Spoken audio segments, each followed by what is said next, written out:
Good morning मैत्रिणींनो, कशा आहात मैत्रिणींनो तुम्ही? आता वाजलेत मैत्रिणींनो बरोबर 1 वाजलाय.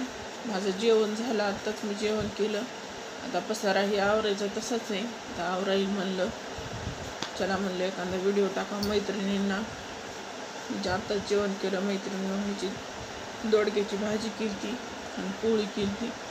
वातावरण जर म्हणलं तर बघा असं वातावरण आहे, आभाळाचं वातावरण आहे आमच्या इकडं.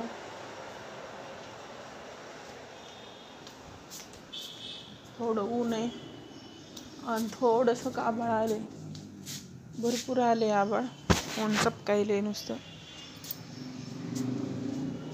आज निघाली देवपूजेला फुलं मैत्रिणींनो.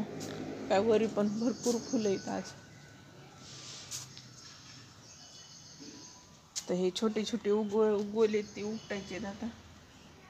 हे जे छोटी छोटी आज झाडं उगवलीत ते ना 2-4 दिवसाला आम्ही उपटीतात मैत्रिणींनो. ऊन पण खूप कडक आहे. हे बघा ऊन लय कडक आहे.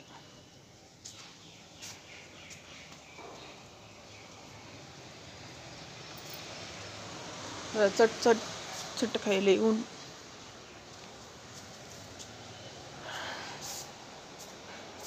मला गोळ्या घ्यायच्या होत्या मैत्रिणी, ऍसिडिटीच्या. आणखी दुसऱ्या ह्याच्यात गोळ्या चालू मला आहेत. जर घेतल्या गोळ्या आणि ही एक मला एक कशाने रश आली. 2-3 दिवस झालं सारखं कंटिन्यू. ती रश काय कमी होई नाही.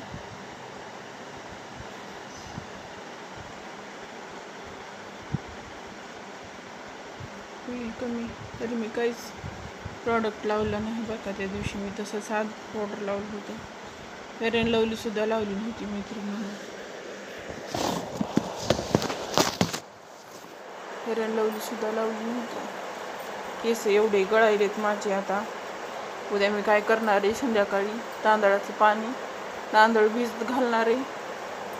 त्याचं वरचं पाणी सकाळी घ्यायचं, शॅम्पू त्याच्यामध्ये टाकायचा आणि त्याच्याने न्हाऊ करायचं. त्याच्याने केस धुणार आहे. त्याच्याने आपल्या केसांना विटॅमिन मिळते.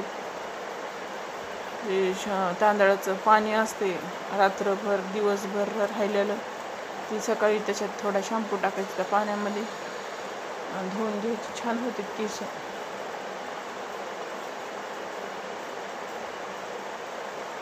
इतकी केस गळायले तर आज तर खूप भोपशेच्या भोपशे गेले आहेत.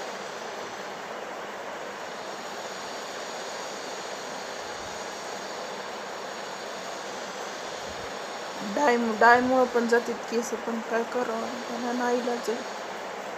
डाय केल्याशिवाय तर पर्यायच नाही आमच्या. मला तर माझे पहिले केस एवढी पांढरी नव्हती, पण आता इथे डायमुळं खूप पांढरे होईल केस. माझ्या टिकल्या संपल्यात मैत्रिणी. टिकल्या आणायच्या तुम्हाला. हे असलं छोटं पॉकेट मला आवडत नाही. मी छोटी लावतीन टिकली, मला मोठ्या टिकलीची सवय. तर ही छोटी टिकली मला वेगळंच वाटायली, सवय नाही ना. पण मला काही मोठ्यात जाणं होई नाही. टिकल्यासाठी ॲडजस्ट करायला शिकायचं मैत्रिणी. ॲडजस्ट करायचं. खूप भर काम आवरलं मैत्रिणी सकाळी. तरी ना फ्रीज पुसायचं राहिले माझं. मला इतका कंटाळा यायला ना ते फ्रीज पुसायचं म्हटलं ना. रात्री तरी ते हे काढला भाजीचं, हे काढलं. काल मी भाजीपाला जाऊन आणला ना मोंड्यातून, तर सगळं ते चकाचक भाज्या आहे सगळ्या भरल्या. पण एकंदर सगळं फ्रीज बघितलं तर सगळं छान आहे. एवढं काही घाण नाही आहे. त्याच्यामुळं काही पुसायची एवढी आवश्यकता नाही.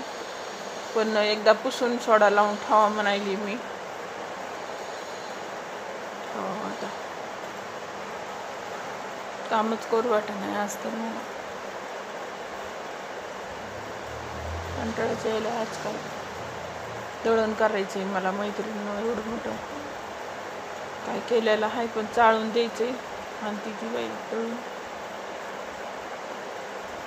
आता हे सोप्याचे कवर झटकायचे दुपारून. मला ते इतकं काम आहे ना मैत्रिणीनं. आमच्या इथं घर दिसतंय, बारीक काम असतात ना. काय माणसाला इतकं टेन्शन येते ना काय. आणि ते थोडं बी हे झालं ना सगळंच हे होते फिसकते. ते मग वेळच्या वेळेला केलं तर छान दिसते ते. तरी त्या दिवशी मी रात्री सगळं आवरलं होतं. परवाच्या दिवशी सगळं झाडून घेतल्या खिडक्या रात्रीच्या. ना ते